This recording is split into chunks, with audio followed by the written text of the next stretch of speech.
안녕하세요 여러분, 주먹지구로서입니다. 반갑습니다. 미국 영화에서 흔히 볼 수 있는 고도 비만인 분이 있었어요. 그가 뚱뚱한 건 누가 봐도 자신의 탓 같았죠. 식욕을 끝내 억제하지 못하고 고통스러운 다이어트를 감내해도 곧바로 요요가 왔으니까요. 하지만 그는 성공한 사업가였고 돈이 정말 많았죠. 그래서 정말 자신의 몸에 대해서 돈을 쏟아부었죠. 뭐가 문제인지 찾아낸 거예요. 그렇게 답을 얻었고 그는 뚱보에서 탈출해서 지금까지 식스팩을 유지하며 살고 있습니다. 그분은 힘들게 다이어트를 하지 않아요. 힘든 운동을 하지도 않고요. 버터도 많이 먹고 지방도 많이 섭취하고 당연히 고기도 먹고 탄수화물도 먹습니다. 대체 무슨 일이 있었던 걸까요? 그는 이 책을 돈을 벌기 위해 쓰지 않았어요. 이름을 얻으려 쓰지도 않았죠. 이미 부자였던걸요. 전 이 책을 읽으면서 저와 묘한 접점을 찾았습니다.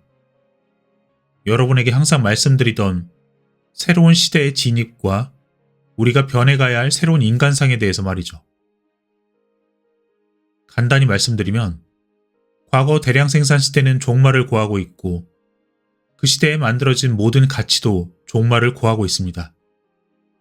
때문에 우린 새로운 시대에 맞는 새로운 가치관이 필요한 거죠. 그리고 한 가지 분명한 건 그 중에서도 음식도 분명히 한 자리를 차지한다는 겁니다. 우린 음식에 대해서 완전히 새로운 가치관이 필요해요. 지금껏 우리를 지탱해온 식습관은 과거의 가치에 기반하고 있기 때문이죠. 이 책의 저자 아스프리가 식생활에서 발견한 가장 큰 문제는 이 대량 생산 시스템과 불가분의 관계에 있습니다. 미국의 거대한 옥수수 농장. 우리나라 면적의 3배에 가깝죠.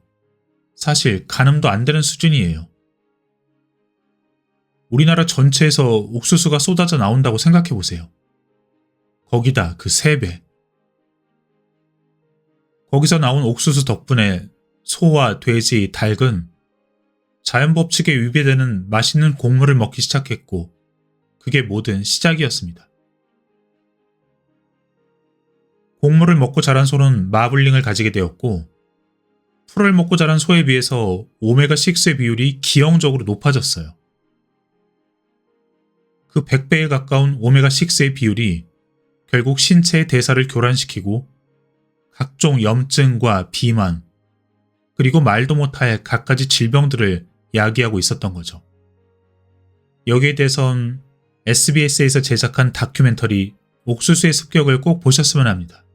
결론적으로 다른 요인도 있지만 결국 그런 인체 내의 교란으로 인해서 그래서 살을 빼는 게 그렇게 고통스러웠던 거고 운동을 혹독하게 해야지만 살이 제대로 빠지는 거였고 그래서 보통의 정상인 사람들조차 의지력이 없는 사람으로 매도되고 있었던 거였습니다.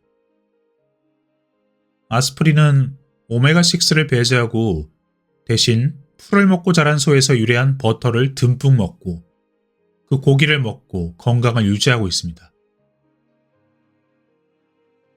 곡물을 먹고 자란 소에게서 나온 우유, 또 거기서 얻어진 치즈, 버터, 닭과 달걀, 돼지고기 모두 마찬가지인 거죠. 그리고 또 하나 오메가6의 과잉의 원인으로 식물성 기름이 지목되고 있는데 식물이라서 좋을 줄 알았던 기름들이 실상은 인체 교란의 핵심적 역할을 하고 있었던 겁니다. 결론적으로 우리 식탁에서 이 두 가지만 소거된다고 해도 분명 사람들의 건강은 근본적으로 개선될 여지가 있어 보입니다. 이걸 실제로 아스프리가 10억이 넘는 돈을 쏟아가며 자신의 몸을 통해서 몸소 증명해낸 거고요. 유튜브에 보시면 식물성 기름에 대한 영상이 정말 많습니다. 여러분들이 꼭 보셨으면 해요. 여러분, 지금의 인류는 유사 이래 가장 풍요롭죠. 하지만 가장 행복할까요? 사피엔스 이 책에선 이렇게 말합니다. 수렵 생활을 거쳐 농경사회로 들어오면서 인간은 풍요로워졌지만 행복은 사라지고 불행이 시작되었다고요. 과도한 노동과 편식으로 온갖 질병들을 얻기 시작한 겁니다. 그리고 지금의 대량 생산의 시대로. 저비용으로 우린 풍요를 누리고 있지만 지금도 결코 행복하지가 않은 거죠. 수명은 늘어났지만 고혈압은 필수이며 당뇨는 옵션, 나이가 들어가면서 생기는 각종 질환들. 우린 이걸 너무 당연하게 생각하고 있지 않나요? 정말로 나이가 들면 질병이 생기는 게 당연한 걸까요? 정말로 나이가 들어서도 우린 건강하게 살 수가 없는 걸까요? 아니요, 전혀 그렇지 않습니다. 중세의 농노나 산업혁명 시대의 비참한 생활상을 떠올리면, 아니 당장 몇십 년 전 우리 부모님 세대만 생각해도 지금처럼 풍요롭게 먹을 수 있는 것 자체가 행복한 거라고 할 수 있죠. 하지만 그땐 생존이 우선이었기에 그게 맞는 이야기였지만 지금은 생존 자체가 아니라 삶의 질이 문제가 되는 거죠. 값싼 풍요 대신에 언제 어떻게 발현될지 모르는 그 위험성을 안고 살아가야 하는지 우린 질문을 해봐야 되지 않을까 싶습니다. 분명 변할 여지가 있습니다.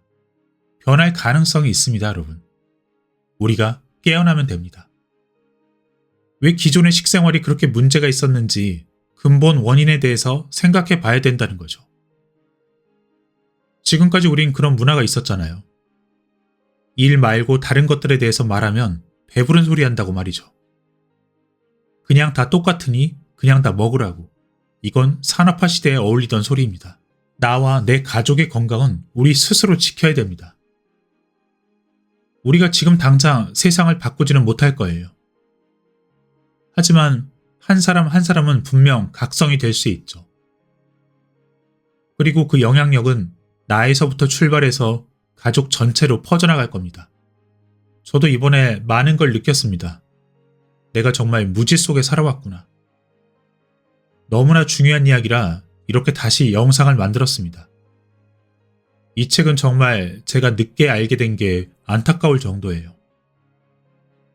저도 예전에 살을 빼기 위해서 1년 동안 밀가루를 한 톨도 안 먹은 적이 있었고, 헬스장에서 땀을 비오듯 흘리며 사이클을 밟고, 그렇게 몸은 날씬해졌지만 그런 식의 다이어트는 결국 평생을 유지할 수는 없었습니다. 하지만 다른 방법이 있습니다. 과거의 식생활의 패러다임을 깨고 완전히 새로운 방식으로 살아보는 거죠. 돈도 크게 들지 않습니다. 저도 실행하고 있지만 기존과 거의 차이가 없는 수준입니다. 지금 당장 실행해보세요. 변화가 보일 겁니다. 아주 작은 차이예요. 우리가 작은 생각을 바꾸면 분명 현실에서 큰 변화가 일어납니다.